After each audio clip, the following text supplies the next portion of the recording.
Se hacía pasar por abogada.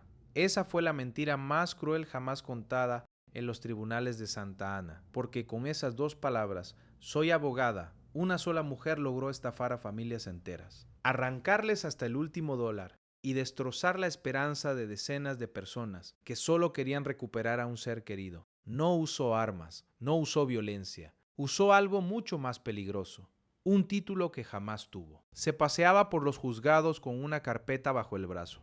Hablaba de fianzas y de audiencias, con una seguridad aplastante, y nadie, absolutamente nadie, sospechó jamás que esa licenciada tan convincente era en realidad una farsante que no tenía ningún derecho a defender a nadie. Y así, fingiendo ser lo que no era, estafó a media Santa Ana durante años frente a las narices de todos.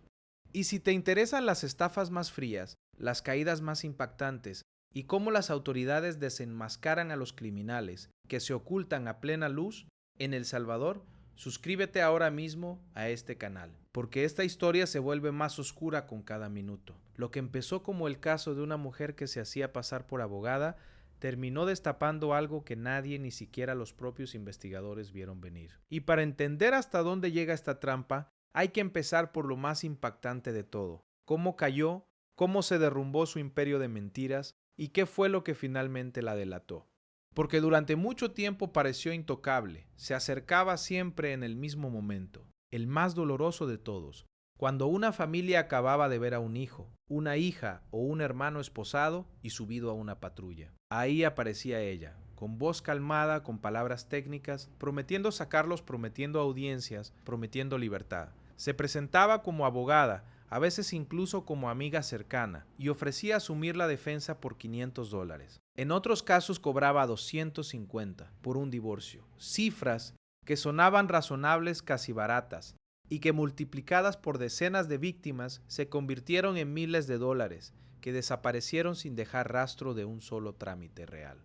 Pero aquí está la pregunta que nadie se atrevía a hacer en voz alta: ¿cómo una mujer sin oficina, sin bufete, sin licencia y sin un solo título válido logró engañar durante años a familias desesperadas e incluso a personas dentro del propio sistema judicial? Porque no hablamos de una estafadora torpe, hablamos de alguien que se movía con precisión quirúrgica, que conocía nombres reales de casos, etapas exactas de procesos, detalles internos que un simple aficionado jamás podría conocer. Y esa exactitud, esa frialdad casi profesional, fue precisamente lo que después haría dudar a los investigadores de que estuviera actuando completamente sola.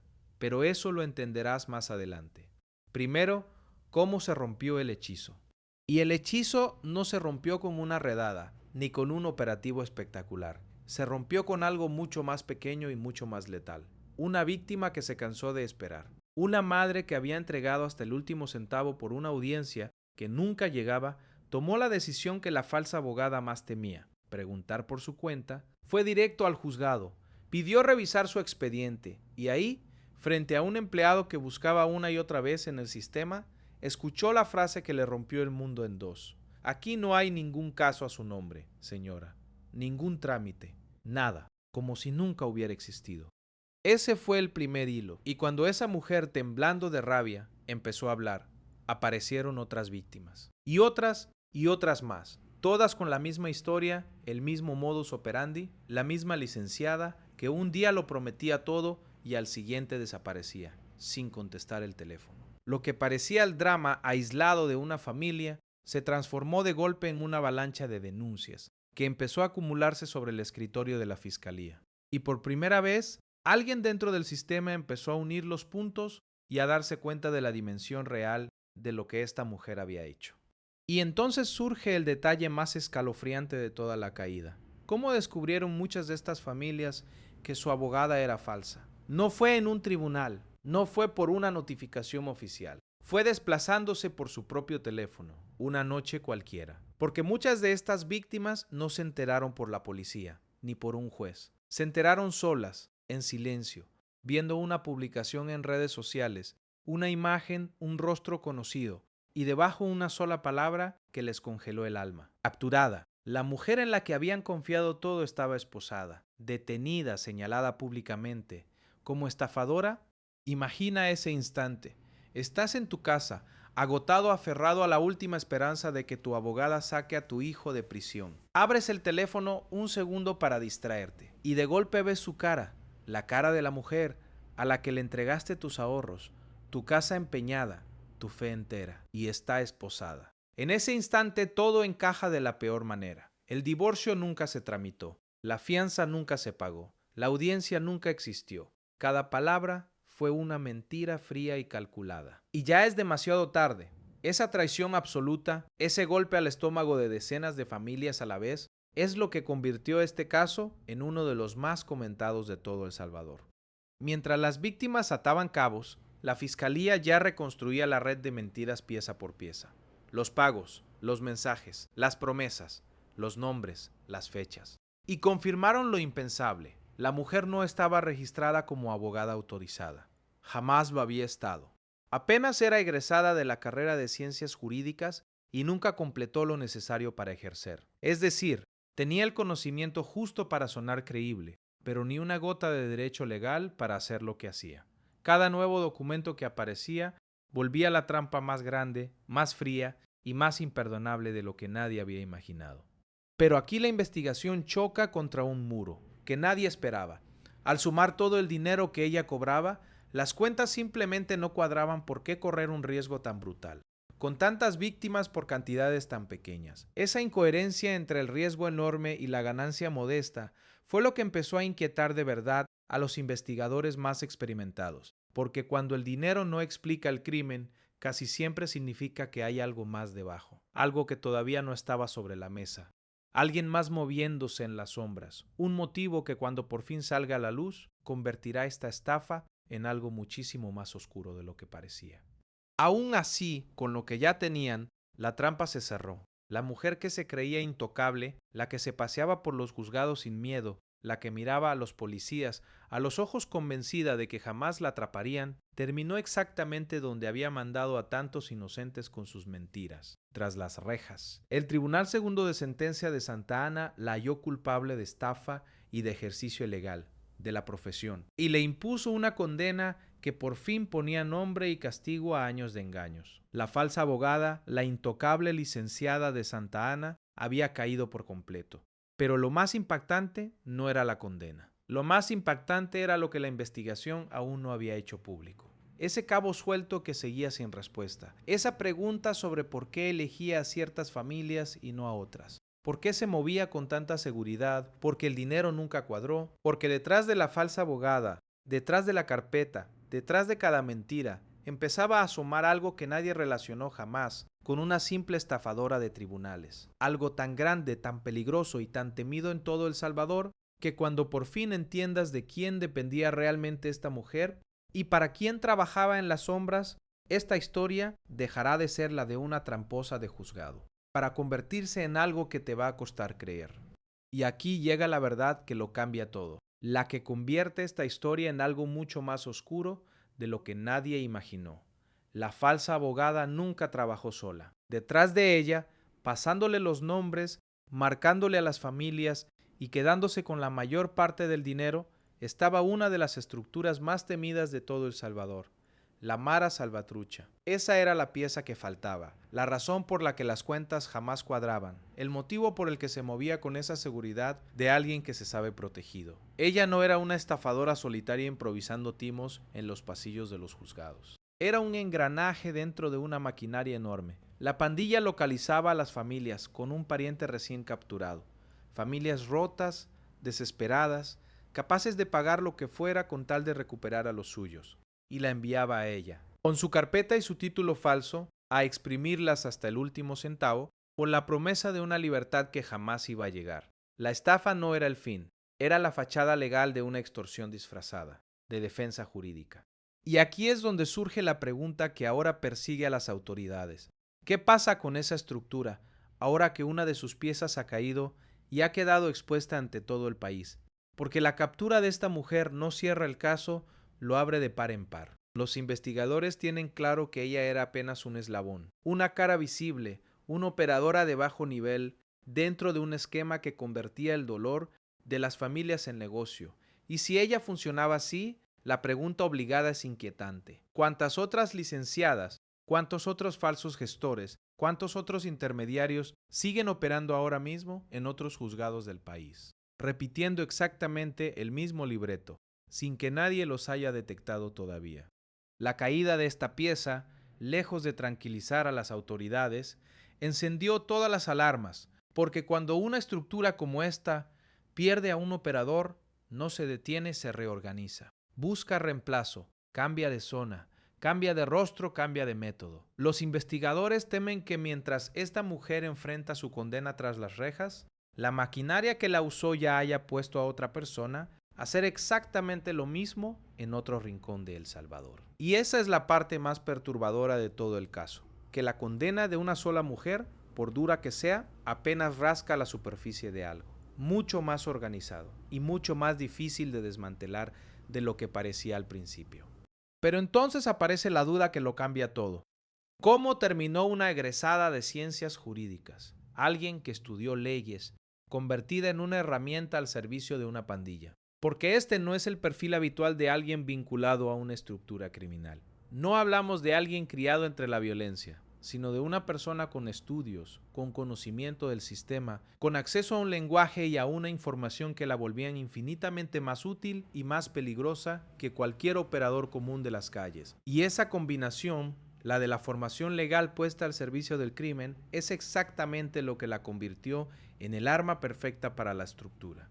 La investigación apunta a que todo empezó por donde empiezan casi todas estas historias. Por una deuda, una presión, una puerta que se abre en el peor momento posible. Alguien que conoce las leyes pero no logró ejercer legalmente, que tiene el conocimiento pero no el título.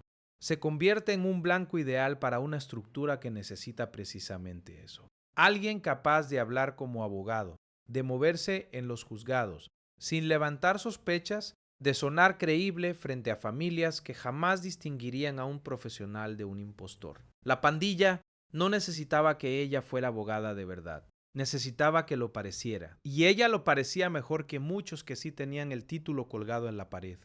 A partir de ahí, el mecanismo era frío y casi perfecto. La estructura señalaba a la víctima. Ella se acercaba, generaba confianza usando su conocimiento real del sistema. Cobraba por adelantado y desaparecía cuando ya no quedaba nada más que sacar. El dinero subía por la cadena. Ella recibía su parte y la familia se quedaba con las manos vacías, sin abogada, sin trámite y muchas veces sin el ser querido que creían estar salvando. Todo el andamiaje legal, todo el lenguaje técnico, toda la fachada de respetabilidad no era más que el disfraz perfecto de una extorsión, ejecutada con guantes blancos, sin gritos, sin amenazas visibles, solo con una sonrisa y una promesa falsa.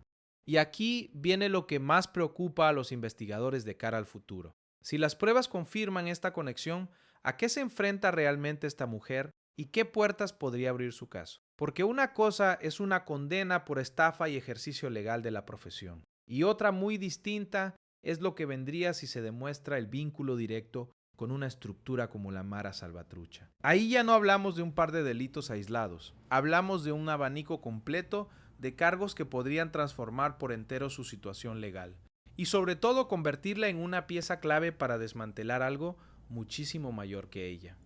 Ella ya fue condenada por el Tribunal Segundo de Sentencia de Santa Ana.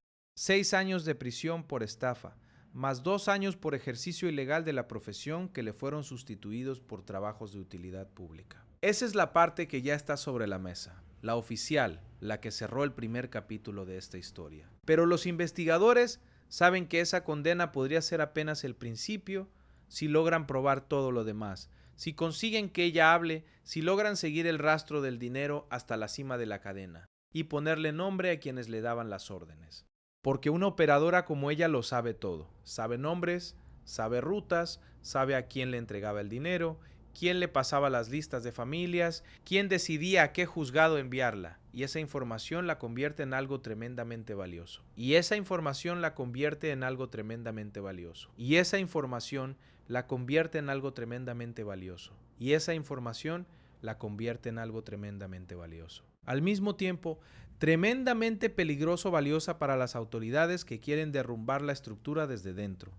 Y peligrosa para la propia estructura que ahora la ve como un cabo suelto capaz de hundirlos a todos. En el mundo del que ella formaba parte, saber demasiado no es un privilegio. Es una sentencia de muerte esperando el momento. Y ahí queda flotando la pregunta, que nadie se atreve a responder todavía. Ahora que cayó, ahora que su rostro es público y su vínculo empieza a salir a la luz, ¿está esta mujer realmente más segura tras las rejas? ¿O acaba de convertirse en el objetivo de la misma estructura que la usó y la desechó? Porque las pandillas no perdonan a quien las pone en riesgo, y una operadora detenida, expuesta y presionada para hablar, es exactamente el tipo de cabo suelto que una organización así querría silenciar antes de que sea demasiado tarde. La respuesta que manejan los investigadores es tan fría como el propio caso. Dentro o fuera, una persona con esa cantidad de información nunca vuelve a estar del todo a salvo. Por eso, el manejo de este caso se ha vuelto extremadamente delicado. Cada dato que ella pueda aportar, cada nombre que suelte, cada ruta de dinero que confirme, la vuelve más útil para la justicia, pero también más incómoda para quienes la usaron. Y en ese equilibrio imposible entre proteger a una testigo clave y desmantelar una estructura entera, es donde se juega ahora el verdadero futuro de esta investigación. Mientras tanto, la pregunta que se hacen miles de salvadoreños es otra, mucho más cercana y mucho más aterradora. ¿Cuántas familias más cayeron en esta misma trampa, sin saberlo? ¿Cuántas siguen esperando una audiencia que nunca llegará? ¿Cuántas entregaron sus ahorros a una abogada que en realidad respondía a una pandilla? Porque si algo dejó claro, este caso es que las víctimas visibles, las que denunciaron, podrían ser solo una fracción de todas las que fueron engañadas con este método a lo largo de los años.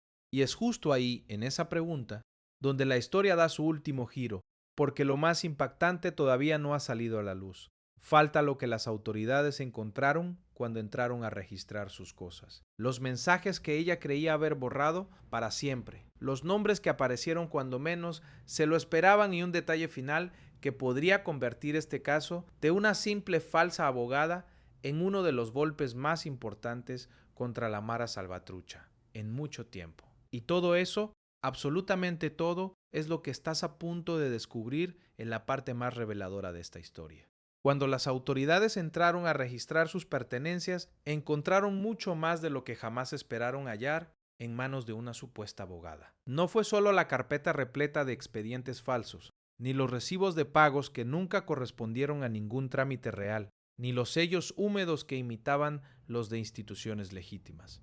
Fue mucho más profundo que eso. Sobre la mesa fueron apareciendo documentos falsificados con una precisión inquietante, formularios que imitaban resoluciones judiciales, papeles con membretes que a simple vista pasaban por auténticos y que ella entregaba a las familias como prueba de que el proceso avanzaba. Cada objeto incautado era una mentira materializada, una pieza del disfraz con el que se movía por los juzgados de Santa Ana sin levantar la más mínima sospecha. Pero entre todo aquello había un objeto que terminaría convirtiéndose en la pieza más demoledora de toda la investigación. Uno que ella creía completamente bajo control y que en realidad guardaba la clave de todo. Y aquí surge la pregunta que lo cambió absolutamente todo. ¿Qué escondía realmente el teléfono de la falsa abogada? Ese dispositivo que ella juraba haber limpiado hasta el último rincón. Porque cuando los peritos informáticos empezaron a trabajar sobre ese aparato, comprendieron que tenían entre manos algo mucho más grande que una simple estafa. Los mensajes que ella daba por borrados para siempre no habían desaparecido del todo. Los sistemas forenses lograron recuperar fragmentos de conversaciones, capturas de pantalla, notas de voz y listas de nombres que dibujaban, poco a poco, el verdadero rostro de la operación. Y lo que esos rastros revelaban no era el descuido de una mujer solitaria improvisando timos, sino la mecánica fría y ordenada de alguien que recibía instrucciones, que rendía cuentas, que formaba parte de una cadena. Cada archivo recuperado era un ladrillo más en una pared que las autoridades apenas empezaban a levantar. Porque en esos mensajes no había casualidades, había instrucciones concretas y escalofriantes. ¿A qué familia acercarse? ¿Cuánto exigir? ¿Qué promesa hacer? ¿Cuándo cortar el contacto y desaparecer? Aparecían nombres de personas que todavía no habían denunciado, cantidades que coincidían con exactitud milimétrica, con los pagos recibidos, referencias a intermediarios que ella jamás mencionó ante nadie y coordinaciones que dejaban claro que no era ella quien decidía a quién estafar. Alguien le pasaba la información, Alguien desde una posición superior marcaba los objetivos y esperaba su parte del botín. Y cuando los investigadores comprendieron eso, el caso dejó de ser el de una falsa abogada codiciosa para transformarse en la punta visible de una estructura mucho más peligrosa que operaba sin que nadie lo notara, dentro del propio corredor judicial de Santa Ana. Pero entonces aparece la duda que multiplicó la magnitud del caso. Si ella solo era un eslabón, ¿cuántos otros como ella seguían operando allá afuera en ese preciso momento? Y esa pregunta es la que quitó el sueño a los investigadores. Porque si una sola persona con un título falso y una carpeta bien armada pudo engañar a decenas de familias durante años, nada impedía que existieran más licenciados, más falsos gestores, más intermediarios repartidos por otros juzgados del país, repitiendo exactamente el mismo libreto. La estructura no dependía de ella. Ella era reemplazable, una cara más dentro de un mecanismo diseñado para sobrevivir a la caída de cualquiera de sus piezas. Y esa naturaleza, la de una máquina que simplemente sustituye la pieza rota y sigue funcionando, es justo lo que convierte a este tipo de redes en algo tan difícil de desmantelar por completo. Los allanamientos y el rastreo del dinero abrieron entonces una línea de investigación completamente nueva, mucho más ambiciosa que la denuncia original. Los fiscales dejaron de mirar solo a la mujer condenada para empezar a mirar hacia arriba, hacia quienes le daban las órdenes y recibían las ganancias. Cada transferencia, cada entrega en efectivo, cada mensaje recuperado se convirtió en un hilo que, tirado con paciencia, podía llevar directo hasta la cúpula de la estructura. Pero también sabían que estaban pisando terreno peligroso, porque seguir ese rastro significaba acercarse a personas que no dudarían en borrar cualquier evidencia, mover a sus operadores o silenciar a quien pudiera hundirlos. La investigación se había convertido en una carrera contrarreloj entre la justicia y una organización que ya sabía que había sido descubierta.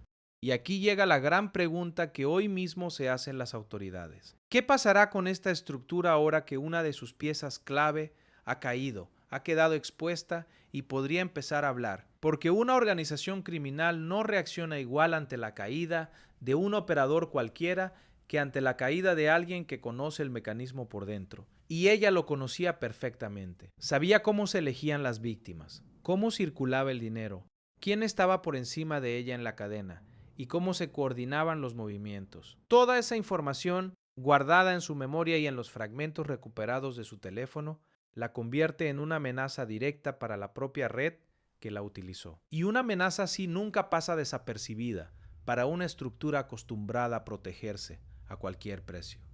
La respuesta que temen los investigadores es doble, y ninguna resulta tranquilizadora. Por un lado, la estructura podría intentar blindarse de inmediato, cortar todos los contactos que la conectaban con ella, reubicar a sus operadores, cambiar de método, destruir pruebas y desaparecer en las sombras, antes de que la justicia logre trepar por la cadena. Por otro lado, existe la posibilidad más oscura, la que nadie quiere pronunciar, pero todos consideran, que decidan tratarla como el cabo suelto que ahora representa. En el mundo del que ella formaba parte, una operadora detenida, expuesta públicamente y presionada para colaborar, es exactamente la clase de riesgo que estas organizaciones prefieren eliminar antes de que se convierta en su perdición. Y ese es el peso invisible que ahora carga sobre ella, dentro o fuera de una celda. Entonces surge una pregunta inevitable y estremecedora. Ahora que su rostro es público y su vínculo empieza a salir a la luz, ¿está esta mujer realmente más segura tras las rejas? ¿O acaba de convertirse en el objetivo de la misma estructura que la usó y la desechó? La verdad que manejan los investigadores es fría como el propio caso. Una persona con esa cantidad de información nunca vuelve a estar completamente a salvo. Su valor para la justicia es enorme, porque podría aportar los nombres y las rutas que llevan hasta la cima. Pero ese mismo valor la vuelve peligrosa para quienes la usaron, que ahora la ven como una bomba de tiempo capaz de hundirlos a todos. Por eso el manejo de este caso se ha vuelto extremadamente delicado. Un equilibrio imposible entre proteger a una posible testigo clave y desmantelar por completo la red que la puso en marcha. Y mientras las autoridades libran esa batalla silenciosa, en las calles de Santa Ana crece otra herida, mucho más humana y mucho más difícil de reparar, porque cada nueva víctima que se anima a hablar destapa un dolor que llevaba años guardado en silencio. Familias que vendieron lo poco que tenían, madres que empeñaron sus casas, personas que entregaron sus ahorros de toda una vida, convencidas de que estaban salvando a un ser querido. Muchas de ellas ni siquiera sabían que habían sido estafadas hasta que vieron la noticia. Y descubrir la verdad no les devolvió el dinero ni el tiempo perdido. Solo les confirmó que la esperanza a la que se aferraron durante meses o años nunca fue más que una mentira cuidadosamente construida. Ese es el verdadero saldo de este caso, uno que no se mide en años de condena, sino en vidas destrozadas. Y ante todo esto surge la pregunta que más le importa a la gente común, a cualquiera que pudiera ser el próximo objetivo. ¿Cómo puede protegerse una familia para no caer jamás en una trampa tan perfecta como esta? Porque lo más aterrador del caso es precisamente lo simple que resultó. No hubo armas, no hubo violencia visible, no hubo amenazas evidentes. Solo hizo falta una carpeta, un lenguaje convincente, un título que nadie se molestó en verificar y el momento exacto de desesperación de una familia rota. Y eso significa que cualquiera, en el peor día de su vida, cuando la angustia nubla el juicio y la urgencia empuja a confiar, podría convertirse en la próxima víctima de alguien que aparece con una sonrisa y una promesa. Imposible. La respuesta de las autoridades es clara y conviene grabársela a fuego. Ningún abogado verdadero teme jamás ser verificado. Antes de entregar un solo dólar, cualquier familia tiene el derecho absoluto de comprobar si esa persona está realmente autorizada para ejercer, de exigir su número de registro, de confirmar que el proceso judicial existe de verdad en el juzgado correspondiente y de pedir documentación que respalde cada paso. La desesperación es precisamente el terreno donde estas estructuras siembran sus engaños, porque saben que una persona angustiada baja la guardia y confía en quien le ofrece una salida. Por eso la única forma de cortarles el paso es no dejar que la urgencia apague la prudencia. Una sola pregunta a tiempo, una sola verificación puede ser la diferencia entre una defensa real y una estafa que te arruina para siempre. Mientras tanto, el caso de la falsa abogada de Santa Ana sigue creciendo día tras día, alimentado por cada denuncia nueva y cada prueba recuperada. Lo que empezó como el reclamo de una madre cansada de esperar una audiencia que nunca llegaba terminó destapando una conexión que las autoridades apenas comienzan a recorrer, una que conecta los pasillos de un tribunal con una de las estructuras criminales más temidas del país. Y cada nombre que aparece, cada ruta de dinero que se confirma, cada mensaje que se recupera acerca un poco más a los investigadores hacia la cima de una red que durante años convirtió el sufrimiento ajeno en un negocio silencioso, rentable y perfectamente disfrazado de legalidad. El caso está lejos de cerrarse. En realidad, apenas empieza a mostrar su verdadero tamaño. Y aquí queda flotando la última gran incógnita, la que nadie se atreve a responder todavía. ¿Es esto el final de la historia o apenas el comienzo de algo mucho más grande y mucho más oscuro? Porque todo indica que la caída de esta mujer no cierra un capítulo, sino que abre una puerta enorme y detrás de esa puerta hay nombres que aún no se pronuncian, rutas de dinero sin rastrear y responsabilidades que todavía no han salido a la luz. Nadie sabe con certeza hasta dónde llegará esta investigación, ni siquiera las propias autoridades que avanzan con cautela, sabiendo que cada paso puede acercarlos a la cúpula o alertar a quienes se esconden en las sombras. Lo único claro es que esta condena marcó un antes y un después en la forma de entender el crimen en El Salvador. Porque si algo dejó demostrado el caso de la falsa abogada de Santa Ana, es que el verdadero peligro no siempre grita ni amenaza. A veces sonríe, te tiende la mano y te habla con una calma perfecta mientras te roba todo lo que tienes, incluida tu esperanza. Y lo más inquietante de todo es que casos como este están saliendo a la luz por todo el país en este preciso momento. Historias igual de escalofriantes de personas que se escondían a plena vista, disfrazadas de profesionales, de amigos, de gente de confianza, hasta que la justicia finalmente les cayó encima. Así que no te vayas todavía, porque el siguiente caso que estás a punto de ver es aún más impactante que este, con un giro que te va a costar creer y un método tan retorcido que te hará dudar de todo lo que creías saber. Quédate, dale play al siguiente video y descúbrelo tú mismo.